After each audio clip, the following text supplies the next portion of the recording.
इस मानव शरीर के समान और कोई भी शरीर नहीं है, और ऐसे शरीर की इच्छा चर अचर प्राणी सभी करते हैं। और चर कौन? पशु पक्षी, अचर कौन? पहाड़ वृक्ष आदि।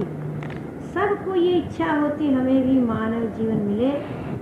आज वो मानव जीवन दुर्लभ कठिन हमारे पास है नहीं। फिर देखिए ये मानव शरीर कैसा है? नरक स्वर्ग अपवर्ग निषेध, ज्ञान वैराग भक्ति सुख देने। कल तो ये बताया दुर्लभ है और पशु पक्षी सभी इसकी इच्छा करते हैं। आज ये बताया जाएगा कि ये मानव शरीर एक निश्रेणी है। निश्रेणी माने सीढ़ी।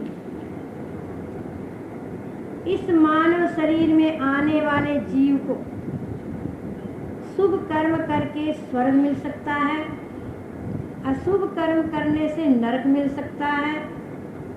और गुरु के पास जावे, निष्काम शुभ कर्म करके चित्त की शुद्धि करे, गुरु बतावे सो, और चित्त की एकाग्रता करे, फिर वो अपवर्ग यानी मोक्ष प्राप्त कर सकता है। ये मानव जीवन ही एक ऐसा है जिसमें ये चीजें मिलती है। और ज्ञान और वैराग्य और भक्ति, इन तीनों को इसमें ही प्राप्त कर सकते हैं।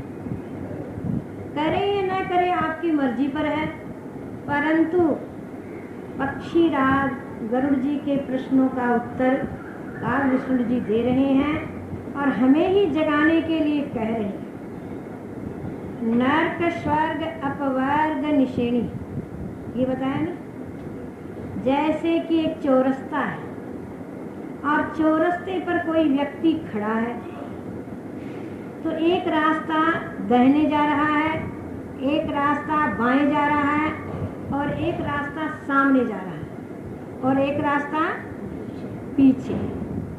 4 रास्ता है ना, उसको चौरस्ता कहते हैं। तो ये मैं रूपी जीव 84 लाख योनियों में भटकते भटकते और पीछे के रास्ते से कहाँ आया? इस मानव शरीर रूपी चौरस्ते पर आया ना। इसमें न जाने कौन सी योनियों में कष्ट उठाया और भगवान की अहेतु की कृपा से इसमें आया। अब देखिए, ऊपर की सीढ़ी है स्वर्ग, ऊपर का रास्ता, और नीचे की सीढ़ी, नीचे का रास्ता है नरक। ऊपर जाना हो तो शुभ कर्म करिए, और नरक में जाना हो तो नीच कर्म करिए। नहीं कहेंगे अपने आप होता है। नीच कर्मों के लिए कोई प्रयास नहीं है, अपने आप संग दोष से हो जाता है, परंतु पतन तो होता है ना जीवन का। और शुभ कर्म, कई लोग तपस्या करते हैं और ये इच्छा रखते हैं स्वर्ग में जाएं। यहाँ वैराग्य है और वैरागी है इस मानव जीवन में, और आगे विषय सुख की इच्छा है, स्वर्ग के सुख की। और कई लोग यज्ञ करते हैं स्वर्ग की कामना से कि 108 यज्ञ करेंगे तो हमें इंद्र पद मिल जाएगा, इंद्रासन मिल जाएगा। इस भावना से वो यज्ञ करते हैं, स्वर्ग की इच्छा से करते हैं, परंतु इंद्र पूरा नहीं होने देता, विघ्न डाल देता है कि मेरा इंद्रासन ले लेगा। परंतु करते हैं तो फिर धीरे धीरे पुण्य के प्रभाव से स्वर्ग में पहुंच जाते हैं, क्योंकि पुण्य की टिकट होती है, स्वर्ग का होटल मिल जाता है रहने के लिए। परंतु पुण्य क्षीण होने पर नीचे आना पड़ता। एक दफे हम लोग गए राजगिरी, तो राजगिरी में हमने क्या देखा कि झूला, और लोग उस कुर्सी को पकड़ पकड़ करके, कई कुर्सियां हैं, नीचे गिरे, इधर गिरे, या गिरे तो बस हड्डी पसली समाप्त हो जाए, परंतु धीरे धीरे ऊपर जा रहे हैं ऐसे पकड़े हुए एक डंडे को, कुर्सी पर बैठे। कई लोग बोले हम तो चढ़ ही नहीं सकेंगे, और वहां से भाग के चढ़ना पड़ता है कुर्सी पर, चलती हुई कुर्सी पर, तो ऊपर जा रहे हैं, और कई नीचे आ रहे हैं। वहाँ ये स्वर्ग की सी निशानी है। लोग ऊपर जा रहे हैं और फिर पुण्य क्षीण होने पर जैसे स्वर्ग से नीचे आता है ऐसे कुर्सी से नीचे आ रहे हैं। अरे अब मरे, अब गिरे ऐसा डर लगता है। एक लकड़ी को पकड़े हुए कुर्सी के चारों तरफ भी कुछ नहीं और जा रहे हैं और आ रहे हैं। पहाड़ पर बुद्ध भगवान का मंदिर और कुछ नहीं। हम लोग भी गए थे, जाने आने वालों को देखा भी। तो मैंने लगा स्वर्ग की जो बातें सुनते ऐसे लगता है लोग जा रहे हैं और आ रहे हैं। ऐसे इस मानव शरीर में शुभ कर्म करते हैं और उनका शुभ कर्म निष्कंटक और विघ्न रहित होता है तो स्वर्ग जाते हैं और पुण्य क्षीण होने पर नीचे आते हैं, मानव शरीर में फिर आ जाते हैं। और जो लोग अधम कर्म करते हैं, नीच कर्म करते हैं, शरीर के लिए, शरीर सुख के लिए, परिवार के लिए, परिवार सुख के लिए झूठ बोलते हैं और छल कपट करते हैं और नाना प्रकार के दुर्व्यसनों में पड़ जाते हैं और अधम कर्म करने में हिचकते नहीं, भय नहीं होता। क्यों ऐसा होता है? मोह बस करहि मोह बस नर अघनाना, स्वार्थ रत परलोक नसाना। मोह बस ये जीव नाना अघ माने पाप करता है और अपनी स्वार्थ बुद्धि से अपना परलोक बिगाड़ देता है और इस लोक में निंदा होती है और परलोक में तो फिर सोचो अधम नीच योनियों में जाता है, नरकों में जाता है। तो ऐसा क्यों होता है? मोह बस भय नहीं होता बुरा काम करना, मोह से बुद्धि अंधी हो जाती है।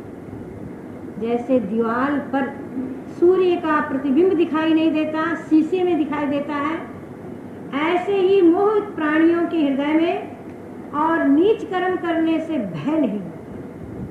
भर्तृहरि जी ने कहा है, दृष्ट्वा जन्म जरा विपत्ति मरणम त्रासश्च नोत्पद्यते, पित्वा मोहमयी प्रमाद मदिरा मुन्मत भूतम जगत। जगत के ये भूत प्राणी किसको कहते हैं? जो 5 भूतों के शरीर में है उनको भूत प्राणी कहा है।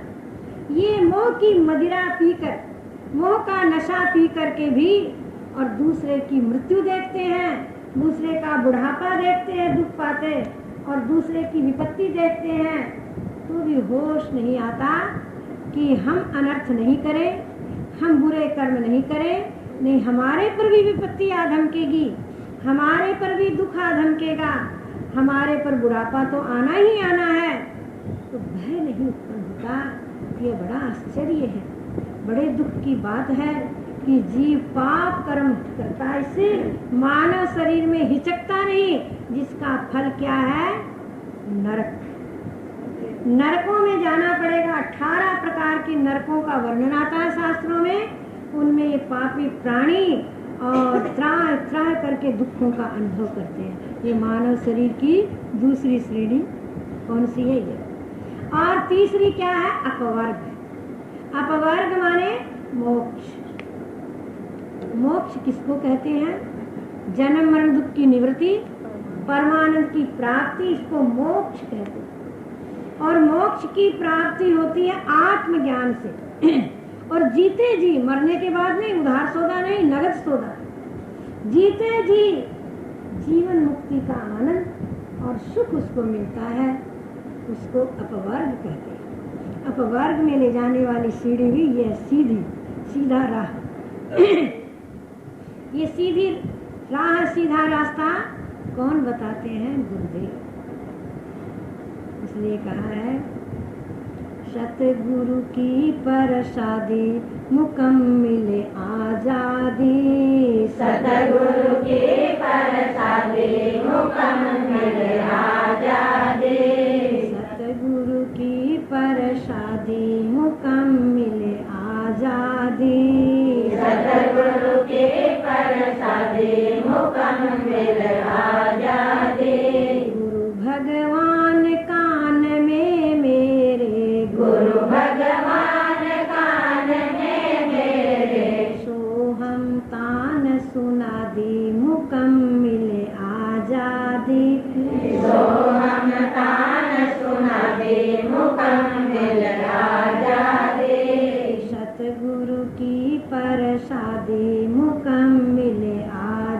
आजादी, सतगुरु के प्रसादी मुकम्मिल आजादी। गुरु की प्रसादी माने कृपा से अवश्य आजादी मिलती है। कौन सी आजादी? ये संसार सुख वाली आजादी नहीं। ये परतंत्रता जो है, शरीर, इंद्रियां, प्राण, मन, बुद्धि, चित्त, अहंकार, इनसे असंग होकर के अपने स्वरूप की आजादी पा लेता है। इसलिए मोक्ष सुख गुरु की कृपा से मिलता है, जिसको अपवर्ग कहा रामायण में। अपवर्ग का एक अर्थ और होता है जिसमें पै वर्ग नहीं, समझ गए ना? जिसमें पै नहीं, फै नहीं, बै नहीं, भै नहीं और मैं नहीं, उसको कहते हैं अपवर्ग। पै माने पाप पुण्य जिस मोक्ष में नहीं, फै माने मोह का फंदा नहीं, और बै माने बंधन नहीं, माया का, कर्मों का, अज्ञान का कोई बंधन नहीं। और भय माने द्वैत का भय नहीं, और मैं माने मृत्यु का भय नहीं। मृत्यु नहीं जिसमें, इसको मोक्ष कहते हैं। ये अपवर्ग नाम से इसको कहा है। तो ये अपवर्ग की ओर ले जाने वाली भी सीढ़ी है। कौन? मानव से। नरक, स्वर्ग, अपवर्ग, निषेध।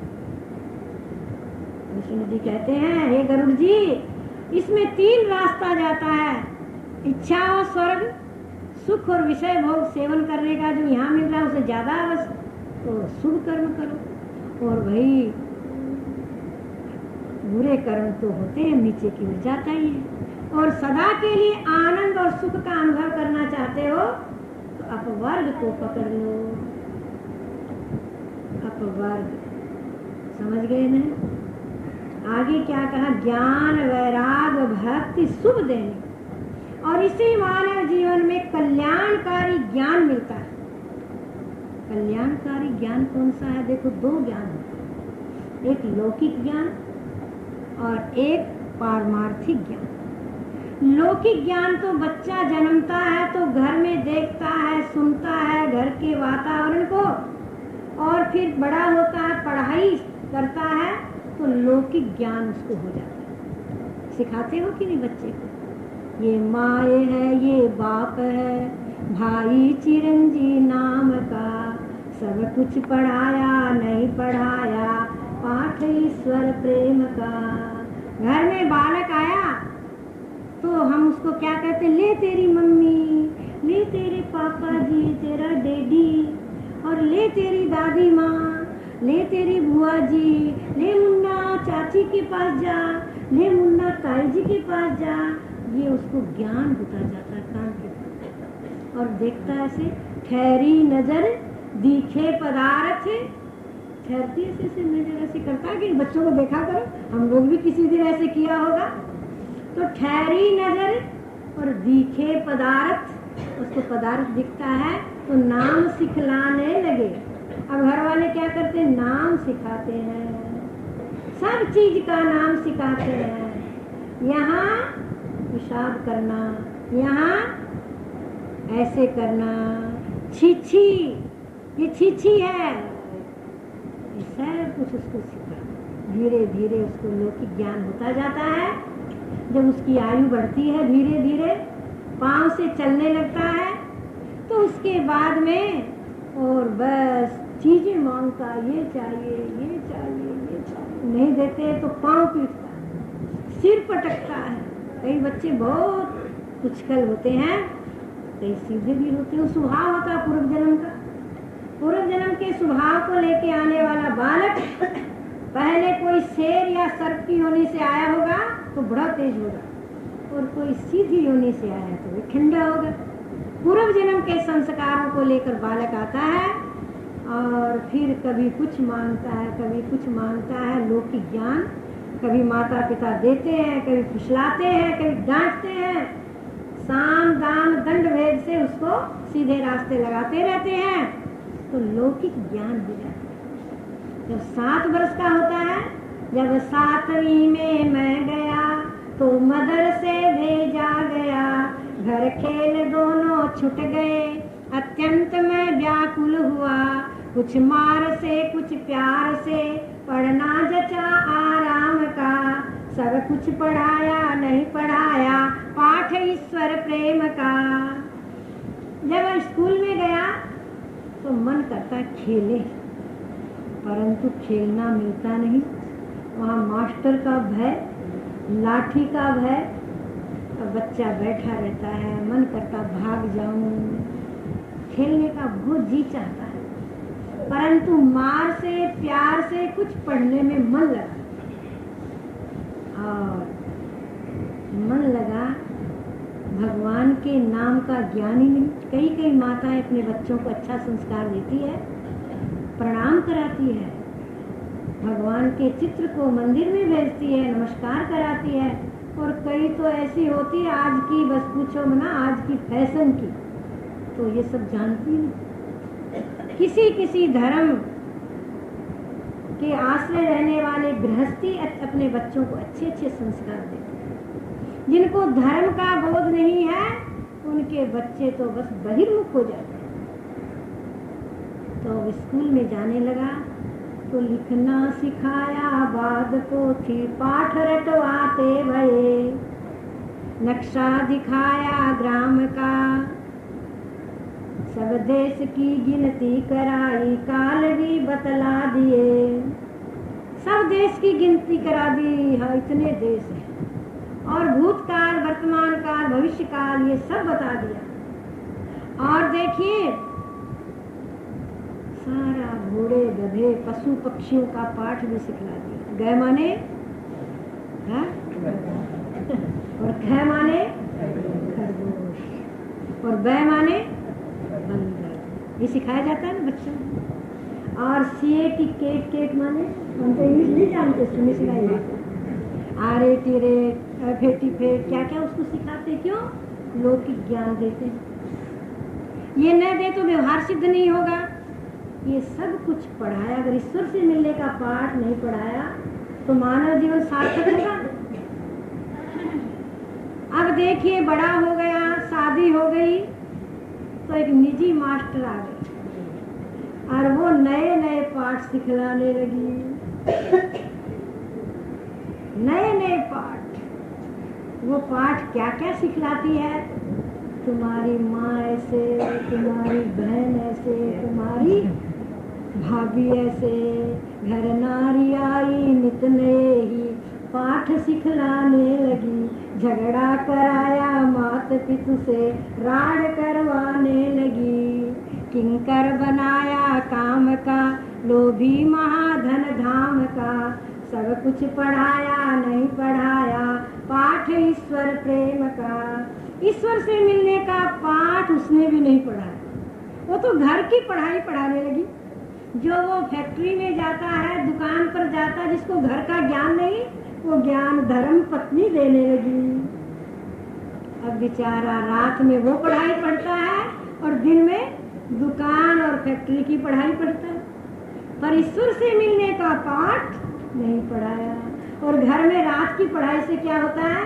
सवेरे उठते ही झगड़ा हो जाता, मन मोटा हो जाता, तनाव हो जाता है, क्योंकि चुड़ाला जैसी पत्नी नहीं न मिली। चुड़ाला शिखर ध्वज राजा को ज्ञान दे के कृतार्थ किया, और मदारसा ने अपने पुत्रों को ज्ञान दे के कृतार्थ किया, और उद्दालक ऋषि ने श्वेत केतु को ज्ञान दे के कृतार्थ किया, और याज्ञवल्क ऋषि ने अपनी पत्नियों को ज्ञान दे के कृतार्थ किया। वैसा समाज मिले, परिवार मिले तो काम चलता है, तब इसको लौकिक ज्ञान भी मिले, परमार्थ का ज्ञान मिल जाता है। परंतु अगर वो ज्ञानवान घर में न हो, धर्मपरायण जीवन वाले न हो, तो बड़ी हानि होती है इस जीव की। परंतु स्त्री ने काम का दास बना दिया, और लोभी किसका बना दिया? घर का। और नोट का लोभी बन गया। नोट आना चाहिए, बस एक ही भावना रह गई, क्यों? भोगानंदन धन बिन पावते, बिना अनर्थ द्रव्य नहीं आवते। अनर्थ के बिना द्रव्य नहीं आता, और धन के बिना भोगों में आनंद नहीं आता। धन के बिना दुख होता है, इसके लिए कल आएगा। दरिद्रता के समान कोई दुख नहीं, कल इसका वर्णन होगा। आज आपके सामने यही बताया जा रहा है कि लौकिक ज्ञान तो मिल जाता है, परंतु कल्याणकारी ज्ञान क्या है? सतगुरु मिले आड़ा हुआ, कुछ पुण्य पिछले जन्म का, सिर हाथ धर गुरु ने पढ़ाया, पाठ ईश्वर प्रेम का। है ब्रह्म सत मिथ्या जगत, गुरुदेव ने बतला दिया, जो ब्रह्म है सो आत्म है, श्रुति वाक्य से जतला दिया। कौशल्य जब की नाम अनन अनुभव हुआ फिर आत्म का, सतगुरु कृपा से अब पढ़ा मैं पाठ ईश्वर प्रेम का।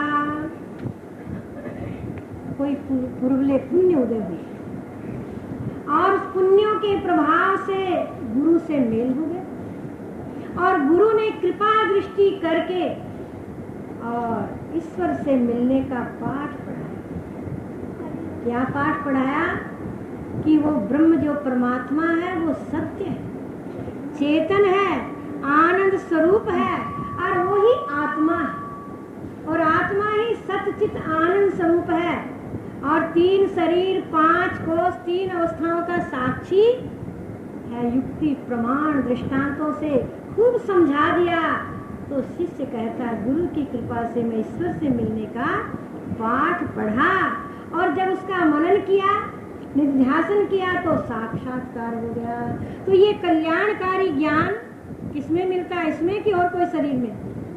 इसी से। और ज्ञान भी इसी में मिलता है और भक्ति भी इसी में। भक्ति भी इसी शरीर में कर सकते हैं। ईश्वर की भक्ति सुख देने वाली और आनंद देने वाली कौन है? ईश्वर की भक्ति है। 9 प्रकार की भागवत में कही है, 9 प्रकार की रामायण में कही है, परंतु रामायण में पहली भक्ति कौन सी याद है?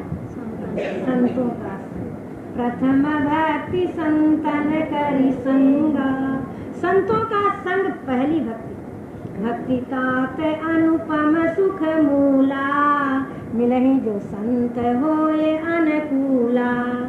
ये बात मर्यादा पुरुषोत्तम राम ने कहा, हे लक्ष्मण भक्ति संत मिलते हैं और वो प्रसन्न हो जाते हैं तो सुख देने वाली उसको मिल जाती, इसी मानव जीवन में मिलती है। और वैराग्य, वैराग्य नाम किसका है?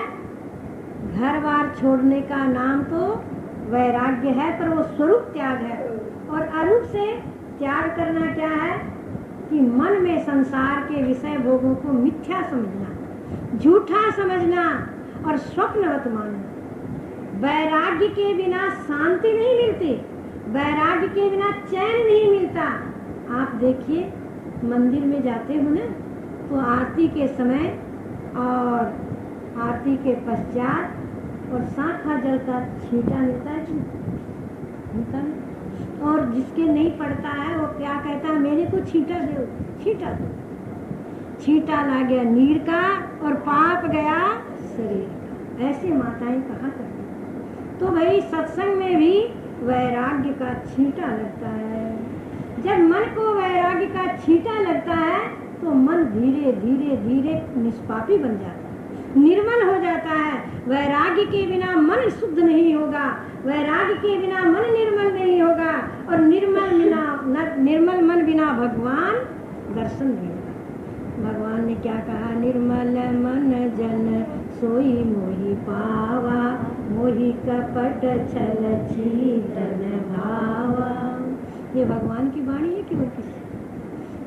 निर्मल मन बिना मुझे कोई नहीं पा सकता। मैं और किसी को नहीं देखता, न रूप देखता, न धन देखता, न परिवार देखता, न विद्या देखता और न पाठ पूजा देखता, मन देखता। और मन होना चाहिए निर्मल शुद्ध। और निर्मल मन किससे होगा? वैराग्य से।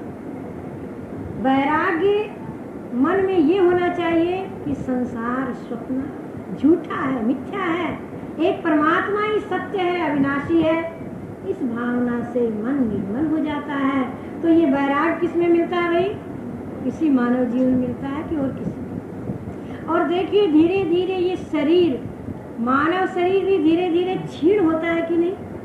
होता है ना? ये सदा बना रहने वाली चीज नहीं है।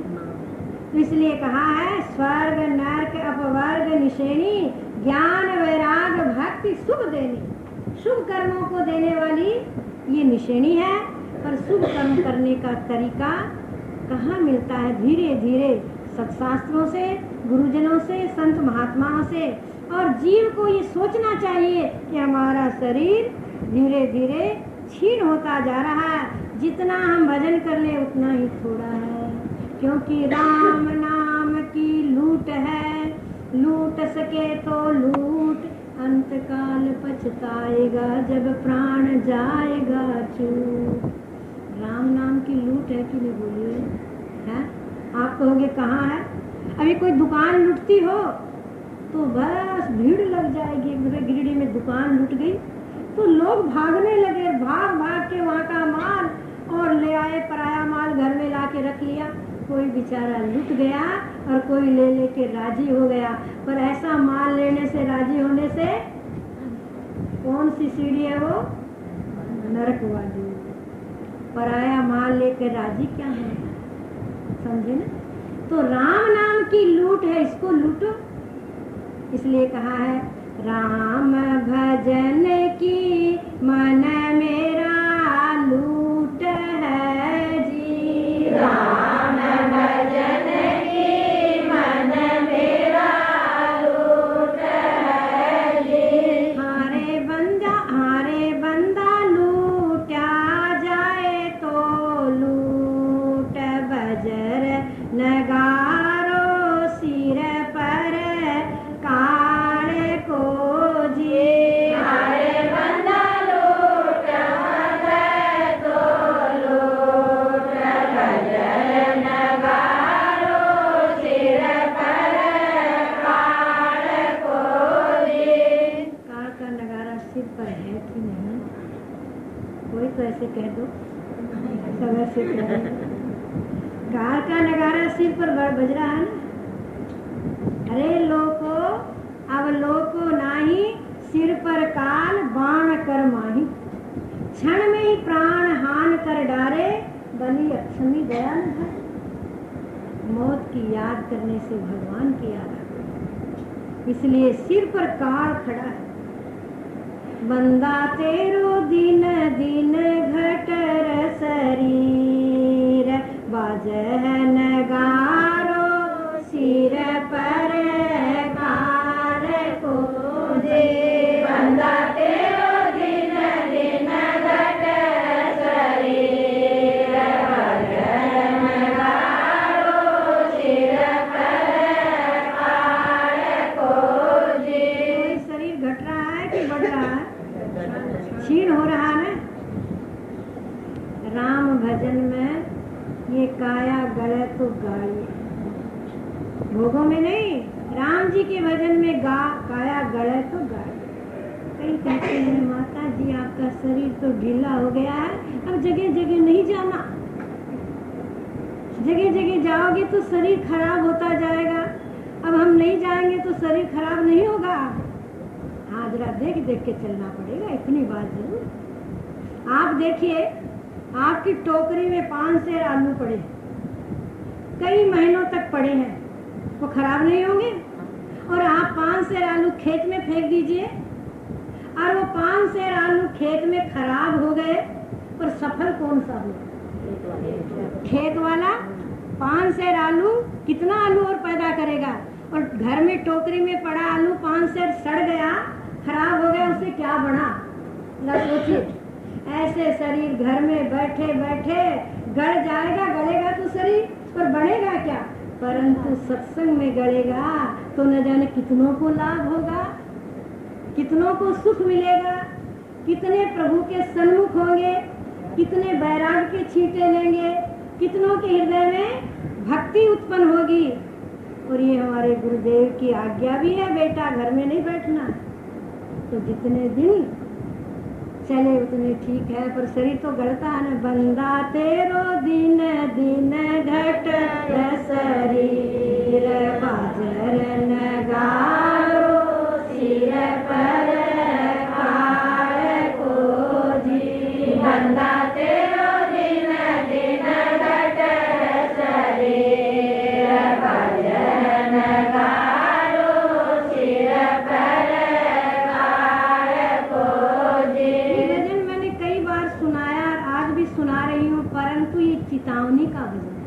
जागने का। अगर बार बार सुनेंगे तो बार बार अच्छा है, क्यों? संसार में तो फिर जीव सो जाता है, परंतु संत सतगुरु आते हैं जीवों को जगाने के। शरीर घटता है, आयु घटती है, परंतु सत्संग करने वाले का मन परमार्थ की ओर आगे बढ़ता है। इसलिए कहा है, बालपन में झुलायो माता पालन जी, बालपन में झुलायो माता पालन जी। मारे बंधा हो गयो जो दजवान, हुक्म उठायो ब्याही नार को जी। मारे बंदा हो गयो जो दजवान, हुक्म उठायो ब्याही नार को जी। जवान हो गया, हुक्म उठाता पत्नी का हुक्म उठाता है, न उठाए तो दुखी, ये जी छोड़ो तो बुरा मानो तो वैसे दुखी, और उठावे हुक्म तो वैसे दुखी। और शास्त्र भी कहता है, अगर ब्याही नार का हुक्म उठाने में रहा, राम जी को याद नहीं किया तो भाई ठीक नहीं, शास्त्र का कहना ये। मतलब ये है कि बालपना खेल में चला गया, जवानी प्रिया पति के संग में चला गया। अगर जवानी में भजन हो जाए, बनारसी वही गाया करती है, एक भजन गाया करती है, सत्संग कर लो ये बहनों जवानी में, सत्संग कर लो ये बहनों जवानी में, ऐसे गाया करती है, मुझे पूरा याद नहीं है। तो भाई जवानी भजन के योग्य होती है, फिर तो शरीर जवाब दे देता है, फिर तो इंद्रियां शिथिल हो जाती है, जरा उपाय न हो सके, जरायु के माय भवसागर से तरण को तरुण अवस्था आए। जरायु, जरायु माने जरा किसको कहते हैं? जिसमें जरा जरा सा दिखने लग जाए, जरा जरा सा सूझने लग जाए, और शक्ति जरा जरा सी रह जाए शरीर में, और दांत एक एक करके हाथी दांत के समान मजबूत दांत जैसे गिरे छत की कड़ी, एक एक गिरने लग गए। जरायु में तो भाई बस सब चीजें कमजोर हो जाती है, तो ध्यान शरीर में बटने लगता है। इसलिए पहले जमाने में किया हुआ बुढ़ापे में भी बल रहेगा।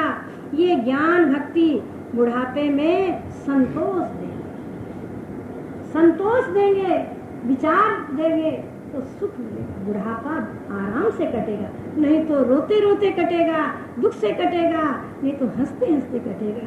कोई पूछे तो वाह वाह, कोई न पूछे तो वाह वाह, पूछे उसका भी भला, न पूछे उसका भला।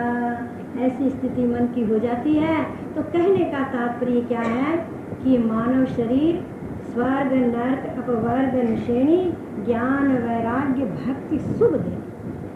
गरुड़ जी के प्रति कागभूषण जी कहते हैं, गरुड़ जी ये माने नर शरीर दुर्लभ है, कीमती है, और सब शुभ कर्मों का भंडार है, इसी में लाभ उठा लेना चाहिए। और दूसरे प्रश्न का उत्तर कल देंगे। हरिओम तत्सत। ओम श्री परमात्मने नमः। हरिओम श्री परमात्मने नमः। हरिओम श्री परमात्मने नमः।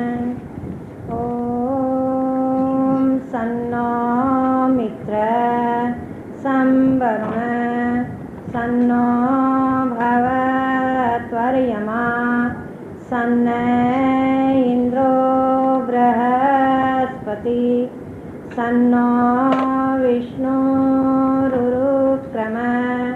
नमो ब्रह्मणे नमस्ते वायो त्वमेव प्रत्यक्षं ब्रह्मासि त्वामेव प्रत्यक्षं ब्रह्म वदिष्यामि। ऋतं वदिष्यामि सत्यं वदिष्यामि तन्मामवतु सद्वक्तारमवतु अवतु माम् अवतु वक्तारम् ॐ शान्ति शान्ति शान्ति। सीताराम सीताराम सीताराम सीताराम सीताराम सीताराम सीताराम सीताराम। राधे श्याम राधे श्याम राधे श्याम राधे श्याम राधे श्याम राधे श्याम राधे श्याम राधे श्याम। बार बार मांगहूँ हर्ष देहु श्री रंग बार बार वर मांगहूँ हर्ष देहु श्री रंग। पद सरोज अनुपायनी भक्ति सदा सत्संग पद सरोज अनुपायनी भक्ति सदा सत्संग। सीताराम सीताराम सीताराम सीताराम सीताराम सीताराम सीताराम सीताराम। राधे श्याम राधे श्याम राधे श्याम राधे श्याम राधे श्याम राधे श्याम राधे श्याम राधे श्याम। सेवक की रक्षा करो सेवक की प्रतिपाल सेवक की रक्षा करो सेवक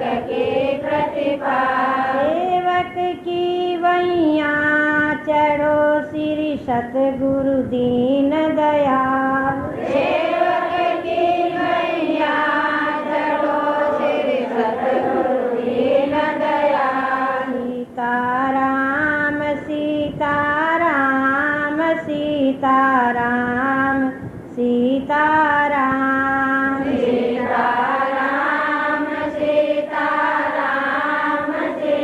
सीताराम सीताराम। राधे श्याम राधे श्याम राधे श्याम राधे श्याम राधे श्याम राधे श्याम राधे श्याम राधे श्याम।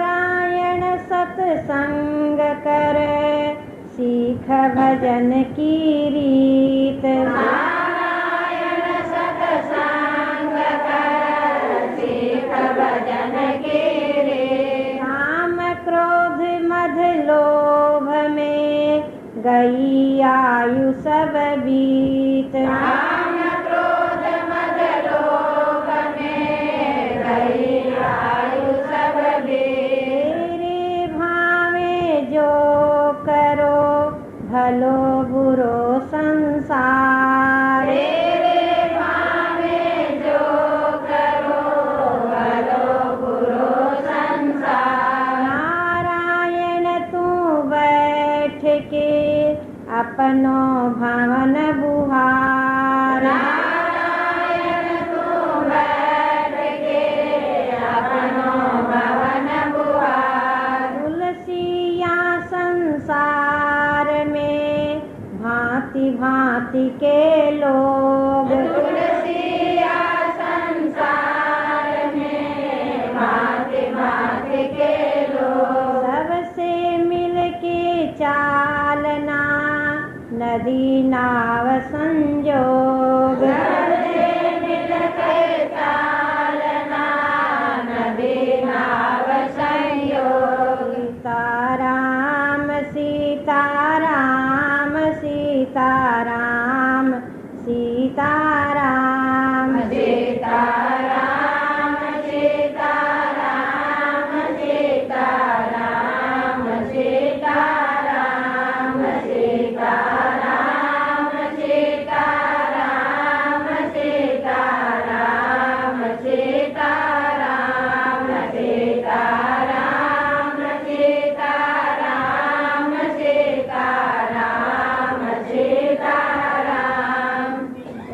सच्चिदानंद भगवान की जय। सद्गुरुदेव महाराज की जय। सब संतन की जय। भक्तों भगवान की जय।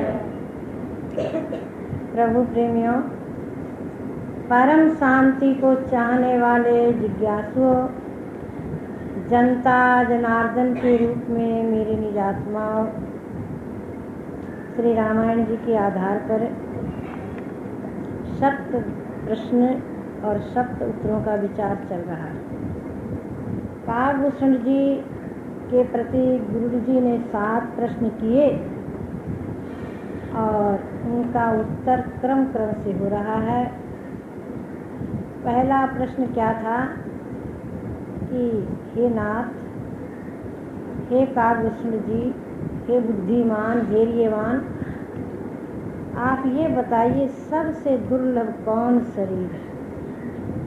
तो उन्होंने कहा, नर तन सम नहीं कावन होते ही, मानव शरीर के समान और कोई भी शरीर श्रेष्ठ नहीं है, और चराचर प्राणी इसकी इच्छा करते हैं, और स्वर्ग और नरक अपवर्ग को ले जाने वाली ये सीढ़ी है। ज्ञान वैराग भक्ति को देने वाली है ये कौन?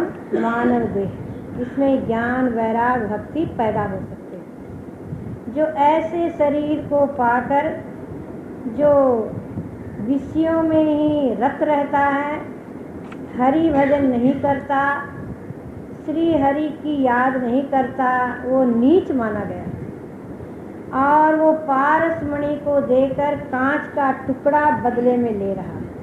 पारसमणि क्या है? मानव शरीर। कांच का टुकड़ा क्या है? विषय। यहाँ तक कल वर्णन हुआ।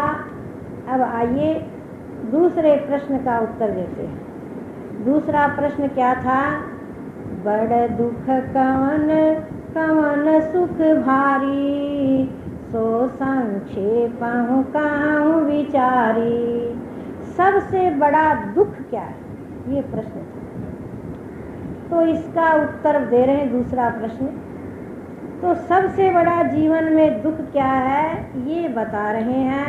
नहीं दरिद्र सम दुख जग माही, और संत मिलन सम सुख जग नाही। दरिद्रता के समान संसार में कोई दुख नहीं। सबसे बड़ा दुख क्या है? घर में दरिद्रता हो, ओहो बस पूछो मत। उसके मन की क्या हालत होती है, उसके जीवन की क्या हालत होती है। जो रोटी के बिना भूखा है, पानी के बिना प्यासा है, कपड़े के बिना नंगा है, उसकी स्थिति आप और हम नहीं जान पाते।